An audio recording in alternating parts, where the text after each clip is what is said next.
Welcome back to Lawgical, where we untangle the legal knots so that you don't have to. I'm Ludmila Yamalova, a U.S. qualified lawyer based in Dubai.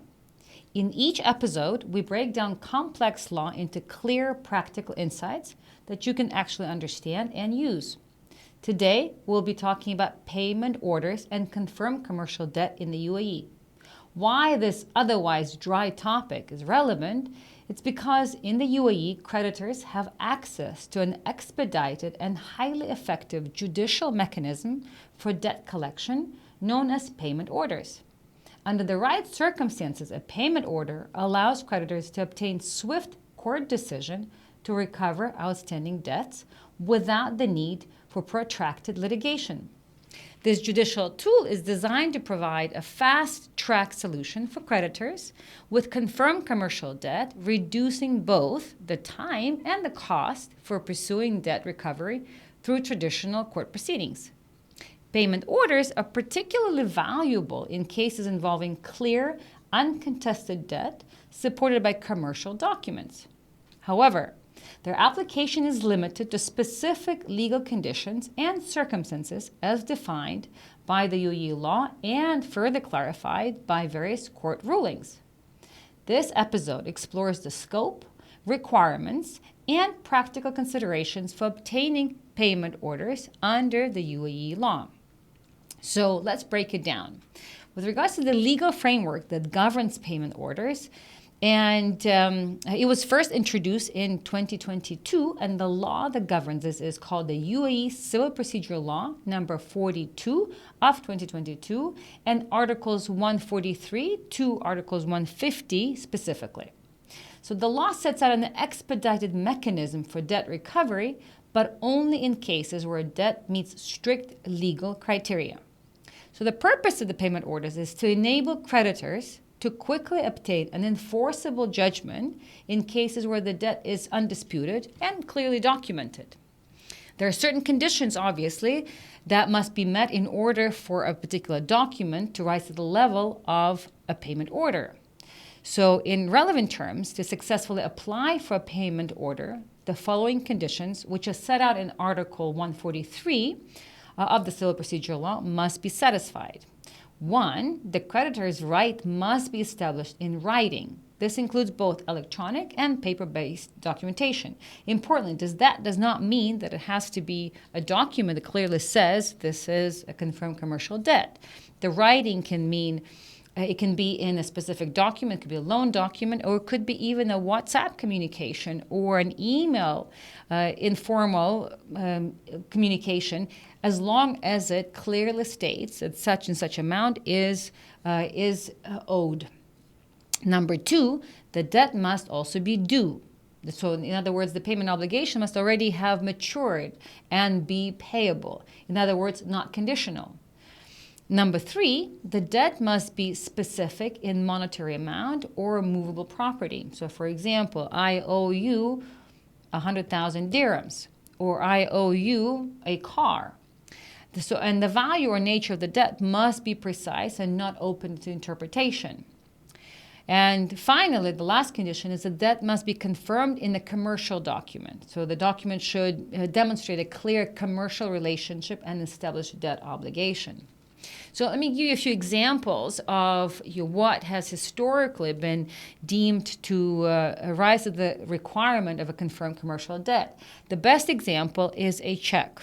Let's say a personal check, obviously could be a manager's check. It's a little less a challenge or disputable than a personal check. But let's say somebody gave me a check for 100,000 dirhams and that check bounced. So that check in and of itself is a classical example of what is deemed to be a confirmed commercial debt. So the issuance of the check in my name for a specific amount, and it's in writing, clearly confirms that that person owes that amount to me, for example.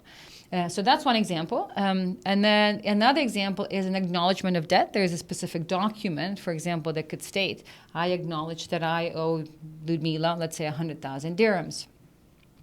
So there is a specific document that can be also notarized, and it's in the UAE in particular. Acknowledgement of debt is a bit of a term of art. It's a legal instrument that can be notarized to the notary. So that would be another example of a confirmed commercial debt.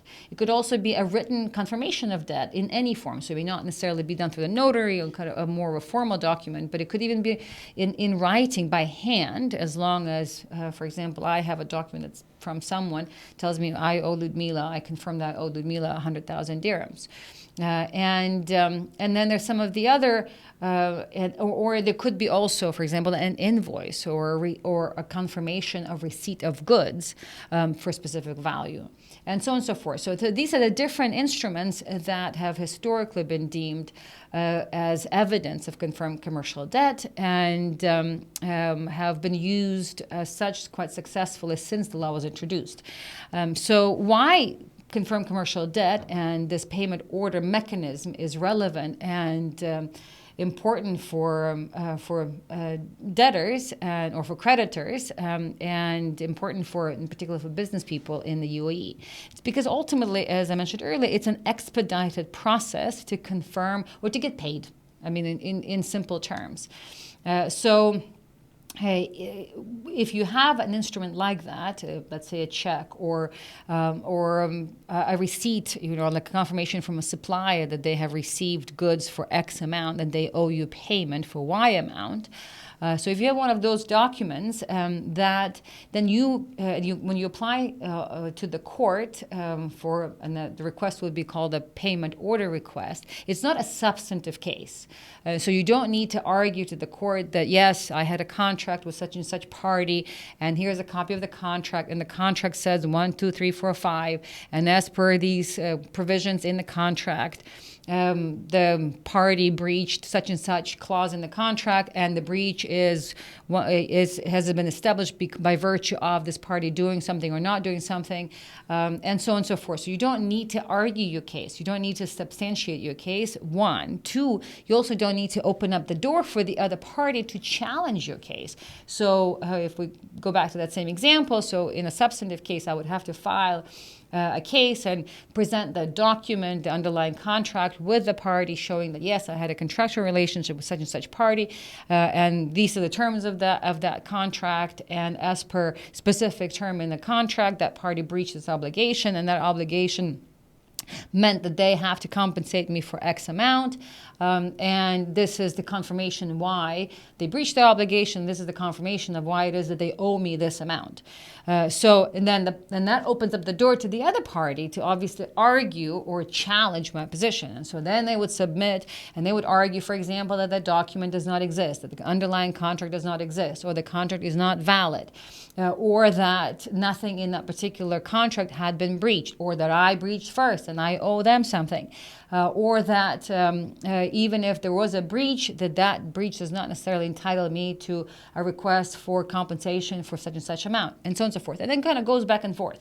They will submit their arguments and documents. I would submit my arguments, my documents, and so it goes. And then there's kind of a briefing of the case, so to speak. And then ultimately there'll be a court hearing, and the court may open another round of briefing or debriefing of the case to both parties, and there'll be another hearing. There'll be more round, more submissions, and so on and so forth. So it kind of goes back and forth. This kind of a back and forth communication. So that's called a substantive court case. Now, when you, for payment orders, that's not a substantive court case. It's more like an administrative request, and it's called an ex parte request, which means it's a one-sided request. So when I submit this payment order against, let's say, Bob, and Bob does not get even in most cases, he does not even get notified that I've submitted this request. And he certainly does not have an opportunity to respond to it because it's called an ex parte. So it does not open the door for him to respond to my request. So as a result, and this is why this tool is, on the one hand, is so unique and kind of specific to the UAE, and on the other hand, it's so valuable, but at the same time, it's also very narrowly tailored, is because if I have such instrument and I apply that and I make that request to the court as a payment order, I do not need to serve the other side. They may not even know about it, but certainly even if they know about it, they cannot respond to it. But most importantly, once I've submitted my documents to the court has to decide that particular request within a day or two. That's as per the law. So their decision on my request has to be made very quickly. And if the court makes a decision, it's and it's positive or it's in my favor, it has to be done by virtue of a court decision. So in other words, I can have a court order within 2 or 3 days from the time I made a request. And then once I have a court order, imagine, I mean, that's a court order, I have to then serve the other side. And then when I serve the other side, they have 14 days to respond to it if they want to respond to it. After 14 days, if they don't respond to it, they don't formally challenge it, that particular court decision becomes enforceable, which means I can then file an enforcement case. And in Dubai or in the UAE, enforcement cases are very effective. So once I file an enforcement case, then as part of the enforcement, I can start making a request to the court for example, freezing of the parties' bank accounts or any other assets. It could be their vehicles, their cars, it could be their properties, whatever it is. So let's say if I have a decision from the court which states that that party, Bob, owes me 100,000 dirhams and 14 days after I've served that decision to Bob, he does not respond, I file an enforcement case. Then as part of my enforcement case, I can ask the court, please seize Bob's bank account to the tune of 100,000 dirhams, which he owes me. And if I don't have either Bob's bank accounts, or I think that he doesn't have money, or by the way, or I can also, just to put pressure on Bob, I can also say, and I also want to freeze Bob's property or an apartment that he has to the tune of 100,000 dirhams. Or a car.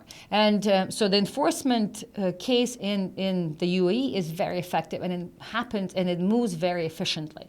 So then you can see, if you just kind of go back to the payment order and enforcement, all in all, I could have an enforceable instrument and I can start seizing, and I can actually get paid through the court within a month. So from the time I file the payment order request to the time the court issues the payment order, 14 days pass and Bob does not challenge it.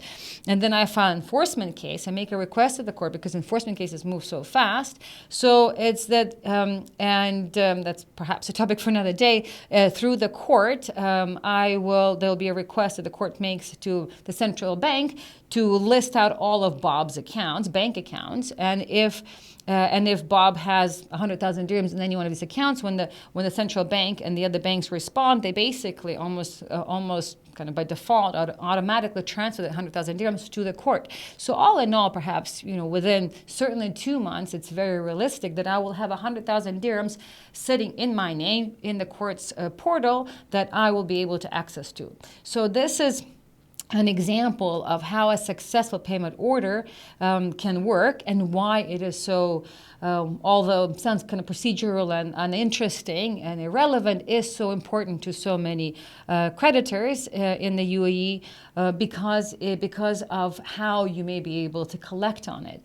And this is why it's also so important, for example, for all those who traders who deal with a lot of suppliers to whom, for example, they provide services or goods, and there's a clear undertaking or acknowledgement that those goods for that amount have been received, but the payment has not been received back, or that the such and such services had been delivered, and there's even an acknowledgement from the other side that yes, we've received these goods or these services, and we'll pay them to you eventually. Right? So for traders, it's an extremely important, a very valuable instrument because, and I'm sure all those who are in the trading business in the UAE would account to this or would confirm that this is very typical, not just perhaps in this region, but in general in a lot of industries, is that there's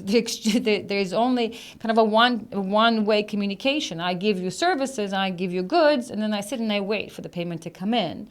And so in the past, what that would have required to do, and by the way, we've had a lot of cases and a lot of clients over the years who had a lot of these kinds of cases, but it was just too prohibitively expensive for them to litigate every one of those cases. So for example, you could be You could be in manufacturing business, and you manufacture, let's say, cables, and you supply cables to 50 different suppliers, and you've made a supply here for 15,000 dirhams, there for 50,000 dirhams, here's 100,000 dirhams, there is 75,000 dirhams, and so on and so forth. So cumulatively, it's a very large number, but individually, it's 15,000 dirhams, 20,000 dirhams. It's not so much, but each one of these cases would, in the past, require for you to file a separate court case. So you can see from a business perspective, it was prohibitively expensive and prohibitive to begin with to even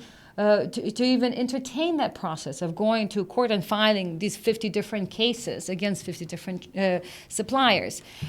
So this is why this payment order that was introduced in 2022 is such an important and valuable instrument for these kinds of circumstances, for these kinds of cases, for all those who are in the business of, in particular, providing goods or services, and where the payment will follow shortly or after.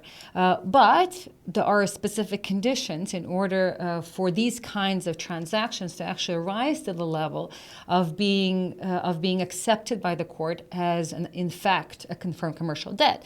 And in particular, what that means is that there has to be confirmation by the other side that, yes, in fact, they have received, not only that they have received these goods or services, but also the value of these goods and services, and also a confirmation that, yes, we've received these goods and they amount to 1 million dirhams, and yes, we acknowledge that we owe you this 1 million dirhams and we'll pay it to you. So that's why, on the one hand, it's such an incredibly valuable and important tool. But on the other hand, if you want to be able to benefit from it, you need to make sure that all the underlying documentation is drafted and managed in a way that will allow you to actually benefit from this tool when you apply to the court. So when the law was first introduced, a lot of cases were filed, and once sort of knowledge seeped into the community and people became more educated, a lot more specific cases for payment orders or requests were made with the court.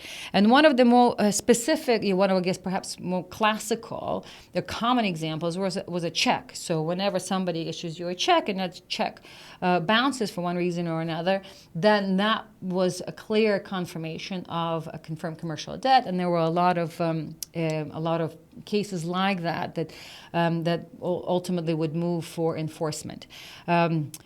So some things have changed over time with regards to how the courts interpret payment orders, and I'll explain why. And before I do that, let me go back to that same example of a check. So the problem with a check can be as follows. So if I, confirm that I owe Bob 100,000 dirhams, and I issue him a check, and also I pay it. But then that, by the way, happens with a lot of tenants. Tenants will issue a check to the landlord, and the check somehow does not clear. So that, by the way, is also a very valuable instrument in the real estate context between tenants and landlords.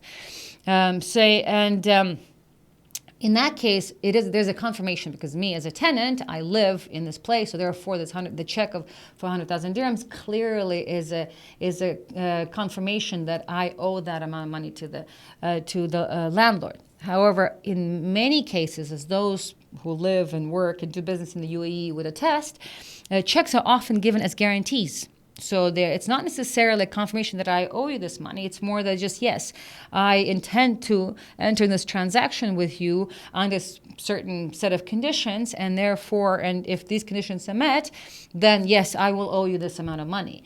So in other words, checks are issued as guarantees. And so when this instrument was introduced first, a lot of cases like that, where in fact checks in particular were filed as confirmed commercial debts or as payment orders, and the courts would issue decisions on them, only to later learn from the other side that, well, in fact, this wasn't a confirmation of debt. This check was issued as a guarantee or as a promise, and it was conditional upon a number of factors. So therefore, it's not a confirmed commercial debt. So since then, there were that's why the judiciary had issued a few kind of qualifications and common commentary about, what truly should be deemed as a confirmed commercial debt. And some of the Dubai courts in particular have interpreted the scope of payment orders quite narrowly since then, reinforcing that payment orders are an exceptional type of judicial proceedings that cannot be broadly applied to all kind of debt-related disputes. And some of the key principles from Dubai courts' rulings, and these, by the way, come out from a lot of the judgments, a lot of the decisions we ourselves have handled. They include the following. So one, for example, is the payment orders do not apply to alleged debts or debts that are subject to dispute regarding their validity, nature, or value. The other qualification, a distinction is made between commercial documents that reflect a payment obligation versus those that are issued as guarantees, which is, I mentioned earlier, the checks that are issued as guarantees. And payment orders are only applicable where the documents reflect an actual debt payment obligation and not just kind of a promise or a guarantee conditional upon other factors. And also the nature of the debt and the monetary amount must be undisputed and supported by clear documentation. So these are the qualifications and the sort of the limitations that have been issued in various court decisions as a result, kind of in the wake of this new judicial tool being introduced into legal practice, and the court's kind of realizing, yes, it's a very powerful tool, and the business community also realizing it's a very effective tool for them, but at the same time it needed to be a little bit sort of kind of managed more tightly, and that's where these qualifications came in. And so how this, just to give you an example of how this evolved, was because, and we've handled these cases ourselves, so I know I'm speaking firsthand. So let's say there was a check that was issued in a business transaction, in like a partnership context, and there was a guarantee check that was given to the other side, and then some of the payments towards that transaction had been made, but not the full payments, right? But there was that guarantee check for the full amount. Let's use 1 million dirhams, right? But out of this, so the check was issued for 1 million dirhams. But in the meantime, about, let's say, 700,000 of that money had already been paid to the other side. But the guarantee check was for the full amount. So when the remaining 300,000 had not been paid, the party that held the 1 million dirham check went and filed it as a payment order. And then the court issued, because it clearly meets the requirements. It's in writing. It's in the form of a check. It has a clear, specific amount. And there was also a demand for a payment. That was one of the also requirements, needs to be submitted as part of this request. Then the judgment was issued for the full amount, for 1 million dirhams, because that's the 1 million dirhams that's mentioned in the check. But then, as I mentioned earlier, one of the steps or requirements procedural requirements in the context of payment orders is that once a decision from the court is issued, then it has to be served on the other side. When it was served on the other side challenged it because not the full 1 million dirhams was owed at that point in time. And they challenged it, presenting evidence that 700,000 had already been paid, so therefore the full amount is not valid. What happens at that point in time? So if the other side challenges the case, then the court decision basically is paused, and then the case becomes converted into a substantive case. So in other words, when the other side challenges it, so that initial court order is no longer effective. But for the other side to challenge it, it has to file a case. And so when it files a case, it becomes like a substantive case. And then in substantive case, the parties can argue then whether that full amount was owed or why the full amount was not owed. And that's where the other side would present the evidence that, well, no, 700,000, for example, has already been paid. So therefore, the first judgment of the court has to be invalidated because it does not reflect the reality. So there were a lot of cases like that. So this is an example where ultimately courts, there's an example of where the check is not a confirmed commercial debt. It was a guarantee for future payments. Part of the payments had already been made. There were enough cases like that that came out that where it became very clear to the courts that it's not every check is a confirmation of debt. Some checks are issued in the context of a different transaction, a broader transaction, and either as a guarantee or conditional upon other requirements, and so therefore it does not constitute a confirmation of debt. So that's kind of why the practice and this judicial tool has kind of evolved, or its interpretation and its meaning evolved over time. So with regards to the process of filing the case, it's and this is also one of the reasons why that has attributed to its evolution, is that the filing of payment orders attracts a court fee of 6% of the claim's value, like with a minimum of 500 dirhams and a maximum of 40,000 dirhams. So, for example, if you have a confirmation of debt, or what you think is a confirmation of debt for 500,000 dirhams, you need to pay 40,000 dirhams to the court. And then this fee structure is consistent with the sort of standard court fees applied to civil claims in the local courts or in the UAE courts. However, there are important financial risks associated with filing a payment order, because if the requested payment order is rejected, then the court fees are lost and non-refundable. While a payment order's requests are often decided very quickly, and rejection can occur just without detailed substantive adjudication within just a few days.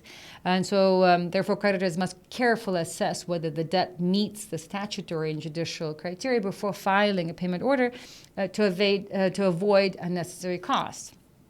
Because this means that creditors can risk losing fairly significant court fees if the court's rejection is procedural rather than substantive.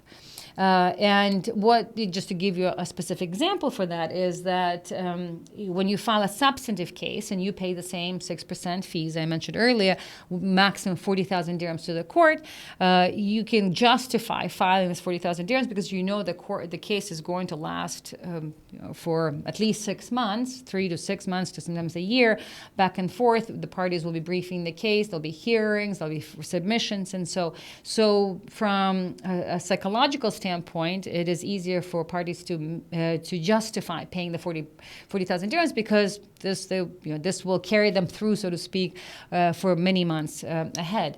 Whereas with payment orders, because it's an administrative judicial tool, an expedited tool, you may have a decision within 2 days, and the decision may be reject. This instrument does not qualify as a payment order. Then this feeling of like, well, but I just paid 40,000 dirhams, and all I have, and 2 days later I learned that the tool I filed has not been accepted by the court, so therefore I cannot proceed further. 1, 2, in many cases, though things are changing on that front as well, at least early on in the process, the courts would also often issue decisions basically just rejecting the payment order and not explaining the reasons behind the rejection. So the feeling of this kind of like, well, unfairness, like, well, I just paid 40,000 dirhams, I submitted a request. 2 days later, the court just rejected my request without any specific explanation or justification. This sort of feeling of unfairness was quite strong, understandably enough. So this is why kind of these on both sides, the courts realizing not all checks, for example, are created equal. Some checks are in fact a confirmation of debt, others are not, on the one hand, and on the other hand, also from the debtor's side of where they can see that it's a fairly expensive tool. But as I mentioned earlier, if the documents are the right kinds of documents and this tool is used, it's extremely effective, because yes, you've paid the 40,000 dirhams, but all of a sudden, but remember, 40,000 dirhams, that's maximum. So it's either 500 dirhams. So if you go back to my example of an invoice, invoice or whatever the document exists to confirm that your goods have been received for 15,000 dirhams, but you haven't received the payment. 500 dirhams to pay to the court to apply for a payment order in a case like this is justifiable, and all of a sudden becomes manageable and accessible. And by the way, because because it's an administrative request. It's not a substantive case, so you don't need to hire lawyers to file these kinds of requests. And that's another huge benefit for a lot of the traders, a lot of the business owners. If they have many of these kinds of invoices, for example, of confirmed deliveries of goods, of services, and even confirmed communications from the other side, from the customers, that yes, they've received such and such goods and or such and such services for such amount, but they haven't paid yet. So if you have many of these, now all of a sudden you can financially afford to file cases for them, because it's only 500 dirhams or maximum 6% of the amount. So if it's 15,000 dirhams, the fee to the court is quite accessible. B, it moves much faster, so you don't have to get involved in the court case that will last you a year. You can have a decision within just a few days. C, because it's not, you don't have to argue the case. You just need to present the documents confirming the debt. You don't need to have lawyers representing you.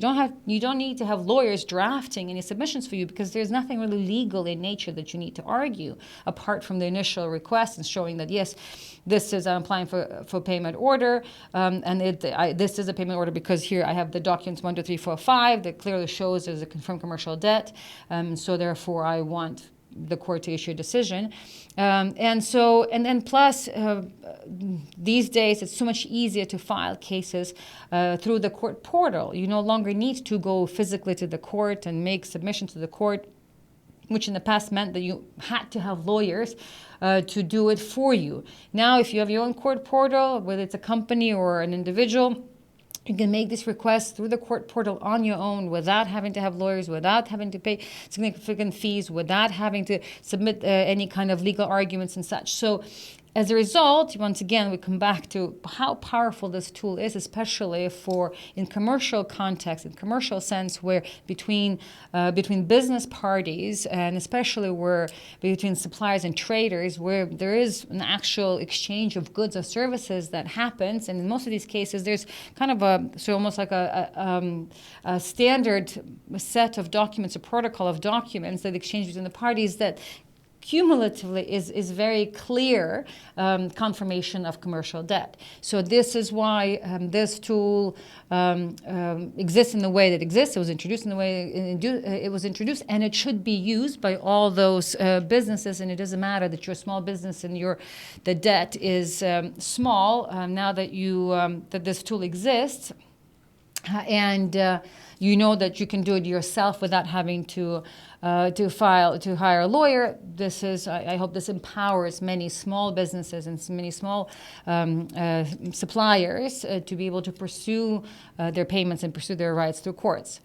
A few other considerations, in particular from the recent court cases that we've seen, is that in addition to the statutory requirements that I mentioned, the local courts or the UAE courts rulings have clarified further the procedural and substantive aspects of a payment order, such as a creditor seeking a payment order for confirmed commercial debt may simultaneously apply for what's called a precautionary measures or precautionary attachment. And it's to secure a creditor's position while the payment order is being processed. And this is supported by Article 143.3 and Article 147.5 of the same UAE Civil Procedures Law. And so when issuing a decision on payment order, the court also has 3 possible outcomes. For example, to accept if the debt is clearly documented and meets legal criteria, reject if the debt is not properly established or does not meet the statutory conditions, or partial acceptance or rejection if some aspects of the debt are established but others are not. And if the court rejects a payment order, mentioned earlier, now it's required to provide a reasonable and a well detailed decision explaining the basis of the rejection. This, by the way, was not so in the beginning. And so similarly, if the court issues a decision regarding the enforceability of this commercial debt linked to payment order, it must also provide detailed justification. And so these requirements are set out in Article 145 of the UAE Civil Procedure Law. Now, let me kind of go back to the precautionary attachment, why that is valuable, because if you have this, as many who've pursued or chased repayment of debt and have gone through court cases would know. It's like, well, you may have a very strong position knowing that such and such supplier, for example, or customer or client owes you this amount, but you worry. Often you worry, oh well, if I file a court case, they will close down the business, or will they leave the country, or they'll sell the assets, and I won't have anything to collect from.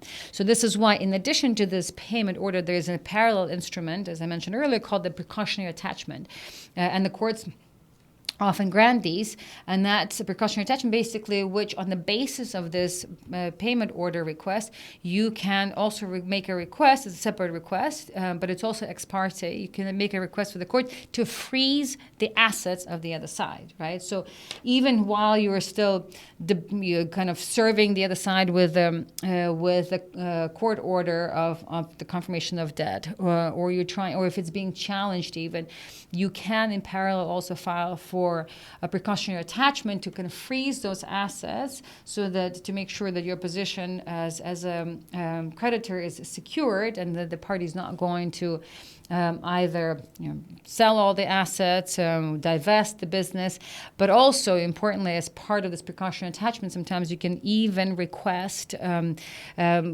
freeze on the license, and depending on the circumstances, sometimes you may even be able to request a sort of travel ban for the person for the debtor, which further kind of provides you with assurances that your debt the person is not just going to run away from their obligation.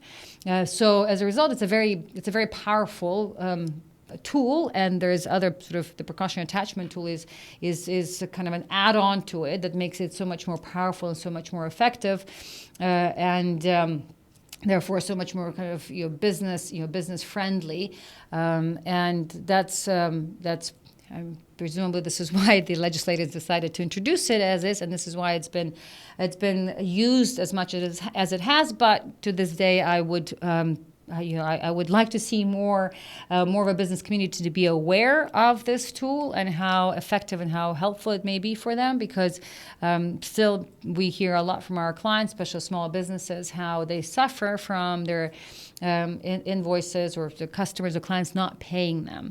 The moral of the story here, so the tool exists, and there is a number of other tools like a precautionary attachment that exists to add on to enhance and further protect the options for creditors to preserve their right and ultimately get paid.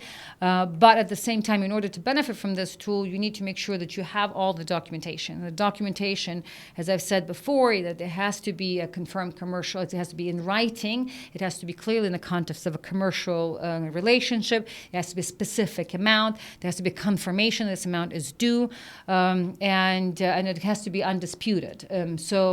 That means going back to the small businesses and the traders in particular, and all the suppliers, is that you make sure that your documentation meets all those standards. And so, in other words, whenever you, for example, issue a receipt or a delivery certificate to your customers or clients to whom you submit or send your goods, make sure that they are required to, for example, to sign on there, or you can pre-populate the language for them to sign off that yes, we acknowledge we have received these goods for this amount and that we owe you payment for this amount.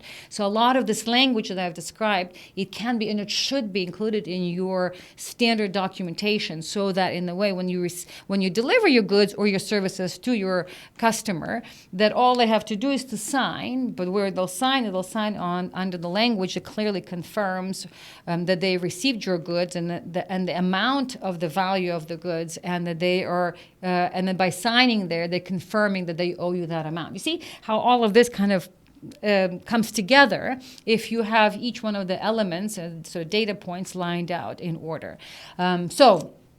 In summary, payment orders offer a highly effective mechanism for debt recovery in the UAE, but only when applied under the right circumstances. And so the key to success lies in presenting clear, undisputed commercial debt supported by solid documentation, as I described, while the UAE courts maintain a strict interpretation of the legal requirements. Creditors who do meet these standards can benefit from a fast-track solution to recover outstanding debts.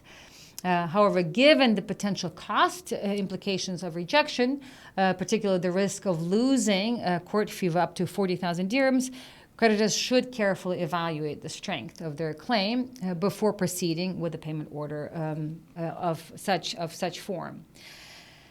So that's all for today's episode on Lawgical. If you found this useful and you like what we do, you can always find more on our website, lylawyers.com. We're also on Apple Podcast and Spotify. And for the full experience, you can watch our video podcast on YouTube. Until next time, stay informed, stay safe, and keep things logical.